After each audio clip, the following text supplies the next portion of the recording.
Job 18 to 20. Let's start listening together. I'll do the best I can at the end. Job 18. Then Bildad the Shuhite answered and said, How long will you hunt for words? Consider, and then we will speak. Why are we counted as cattle? Why are we stupid in your sight? You who tear yourself in your anger, shall the earth be forsaken for you, or the rock be removed out of its place? Indeed, the light of the wicked is put out, and the flame of his fire does not shine. The light is dark in his tent, and his lamp above him is put out. His strong steps are shortened, and his own schemes throw him down. For he is cast into a net by his own feet, and he walks on its mesh. A trap seizes him by the heel, a snare lays hold of him. A rope is hidden for him in the ground, a trap for him in the path. Terrors frighten him on every side, and chase him at his heels. His strength is famished, and calamity is ready for his stumbling. It consumes the parts of his skin. The firstborn of death consumes his limbs. He is torn from the tent in which he trusted, and is brought to the king of terrors. In his tent dwells that which is none of his. Sulfur is scattered over his habitation. His roots dry up beneath, and his branches wither above. His memory perishes from the earth, and he has no name in the street. He is thrust from light into darkness and driven out of the world. He has no posterity or progeny among his people, and no survivor where he used to live. They of the west are appalled at his day, and horror seizes them of the east. Surely such are the dwellings of the unrighteous, such is the place of him who knows not God. Job 19. Then Job answered and said, How long will you torment me and break me in pieces with words? These 10 times you have cast reproach upon me. Are you not ashamed to wrong me? And even if it be true that I have erred, my error remains with myself.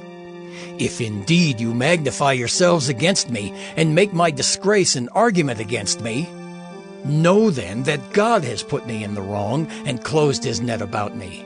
Behold, I cry out violence, but I am not answered. I call for help, but there is no justice.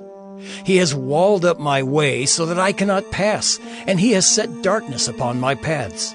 He has stripped from me my glory and taken the crown from my head. He breaks me down on every side, and I am gone, and my hope has he pulled up like a tree. He has kindled his wrath against me and counts me as his adversary. His troops come on together. They have cast up their siege ramp against me and encamp around my tent. He has put my brothers far from me, and those who knew me are wholly estranged from me. My relatives have failed me. My close friends have forgotten me. The guests in my house and my maidservants count me as a stranger.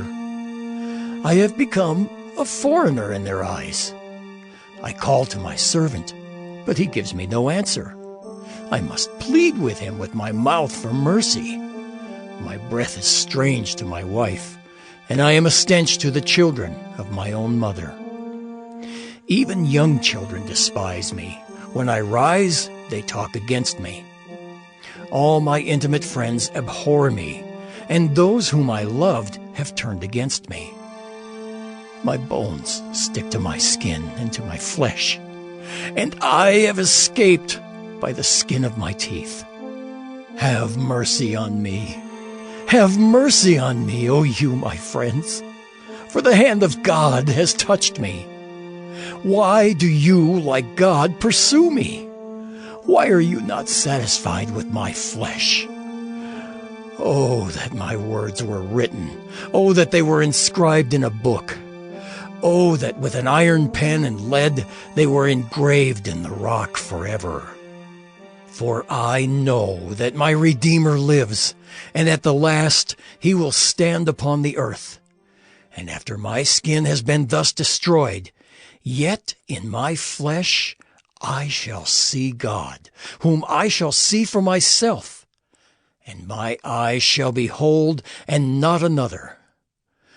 My heart faints within me. If you say, How we will pursue him, and the root of the matter is found in him, be afraid of the sword, for wrath brings the punishment of the sword, that you may know there is a judgment. Job 20. Then Zophar the Naamathite answered and said, Therefore my thoughts answer me, because of my haste within me. I hear censure that insults me, and out of my understanding a spirit answers me. Do you not know this from of old, since man was placed on earth, that the exulting of the wicked is short, and the joy of the godless but for a moment? Though his height mount up to the heavens, and his head reach to the clouds, he will perish forever like his own dung. Those who have seen him will say, Where is he? He will fly away like a dream and not be found. He will be chased away like a vision of the night. The eye that saw him will see him no more, nor will his place any more behold him. His children will seek the favor of the poor, and his hands will give back his wealth. His bones are full of his youthful vigor, but it will lie down with him in the dust. Though evil is sweet in his mouth, though he hides it under his tongue, though he is loath to let it go and holds it in his mouth, yet his food is turned in his stomach. It is the venom of cobras within him. He swallows down riches and vomits them up again. God casts them out of his belly. He would suck the poison of cobras. The tongue of a viper will kill him. He will not look upon the rivers, the streams flowing with honey and curds. He will give back the fruit of his toil, and will not swallow it down. From the profit of his trading he will get no enjoyment, for he has crushed and abandoned the poor. He has seized a house that he did not build. Because he knew no contentment in his belly, he will not let anything in which he delights escape him. There was nothing left after he had eaten. Therefore his prosperity will not endure. In the fullness of his sufficiency he will be in distress. The hand of everyone in misery will come against him. To fill his belly to the full, God will send his burning anger against him, and rain it upon him into his body. He will flee from an iron weapon. A bronze arrow will strike him through. It is drawn forth and comes out of his body. The glittering point comes out of his gallbladder. Terrors come upon him. Utter darkness is laid up for his treasures. A fire not fanned will devour him. What is left in his tent will be consumed. The heavens will reveal his iniquity, and the earth will rise up against him. The possessions of his house will be carried away, dragged off in the day of God's wrath. This is the wicked man's portion from God, the heritage decreed for him by God.